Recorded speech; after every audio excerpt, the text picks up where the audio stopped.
All right, today we're doing something a little different. We're going to leave the data and the theories behind for a bit because I want to tell you a story. It's a pretty haunting fable from the deepest, darkest parts of the ocean. A world of love and, yeah, mutation. So, picture this. This is where our story begins. In this place of like perpetual twilight. It's so alien, so remote, it might as well be another planet. And down there, you have these two kingdoms just living in the dark, totally clueless that the other even exists. And it's right here, in this complete and utter darkness, that things really get started. We're talking about the unlikeliest of connections. The source material actually calls them two impossible romances. So let's meet our two groups, because they couldn't be more different. On one side, you've got the starfolk. Think ancient starfish. For them, connection, love, it was all about physical touch. But then, on the other side, you have the driftborn. These are these gentle sea cucumbers. And their love was, well, it was much quieter. It was all about just being there, about presence. I mean, we're talking about two completely different languages of affection. And then, just like that, a random current comes along and changes everything. Aster and Lyra are two starfolk. They literally bump into Mello and Sumi, the driftborn. And somehow, against all odds, these two pairs, with their totally different ways of being, they form this one single group. It's described as the strange, beautiful constellation down in the deep. They'd share meals, they'd sleep all tangled up together. They somehow figured out how to understand each other without ever needing a single word. But you know how these stories go. Peace like that, it rarely lasts, right? Just as this incredible, impossible love starts to blossom, something new crawls out from the trenches, and it brings a kind of danger this quiet little world has never, ever seen before. And here he is. Meet our antagonist, Chromis. He's a squid, but one whose skin is basically a weapon of deception. The source material says he's driven by this silent hunger. He sees these four lovers together, and he feels something totally new to him, something he doesn't get: envy. And check out how he operates. Chromis, he doesn't use brute force. Not at first, anyway. No, he uses language. A language of lies, told through the colors of his skin. He flashes blue to seem kind, gold to pretend he's sad, even violet to mimic love. But underneath it all, there was always that fourth color, his true color, just waiting. Black, the color of pure poison. And his attack is just so insidious. He's not fighting them head on. He's releasing these chemical rumors into the water, toxins that are as subtle as a tiny flicker of doubt. See, that's all he needs, just to make them start questioning each other. And it works. The starfolk's touch, it becomes hesitant. The driftborn's calming presence suddenly feels distant. That unique bond they had, the very thing that made them so special, it just starts to rot from the inside out.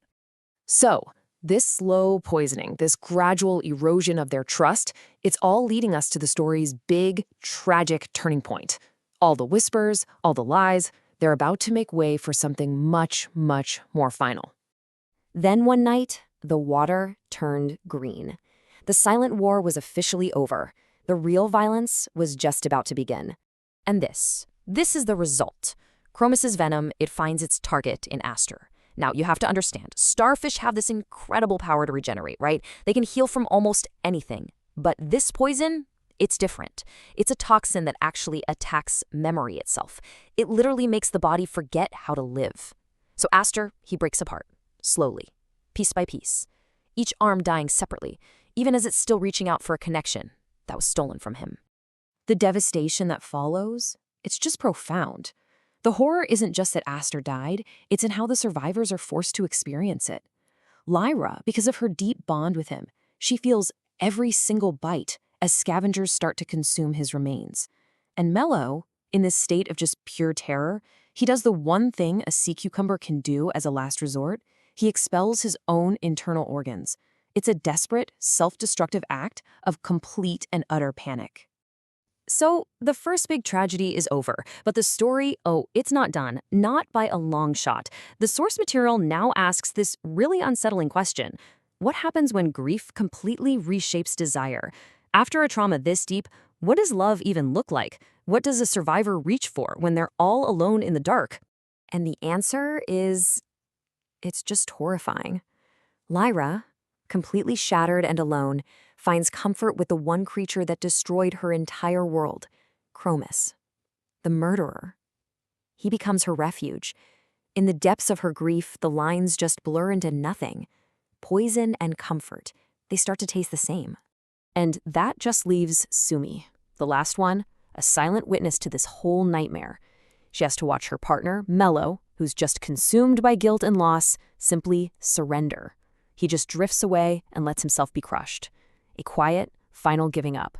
The text is very clear on this. The ocean might call that a natural death, but it wasn't. It was an act of total despair. It was suicide. And that brings us to the story's chilling final act.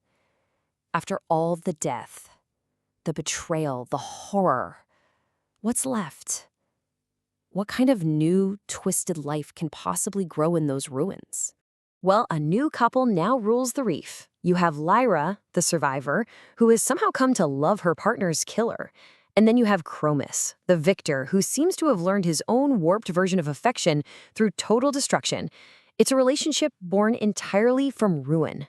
Their new life together, it's built on this fragile, unspoken deal. Every so often, Chromis' true nature, his poison, it slips out. His skin turns black. And in those moments, Lyra just pretends not to notice. It's a kind of peace that can only be maintained by looking the other way, by willful ignorance. And that leaves us with the story's final, really haunting idea. Down there in the abyss, love doesn't just end with death. It mutates, it consumes, and in this story, it survives by becoming the very thing that destroyed it. And that is a truly chilling thought to end on.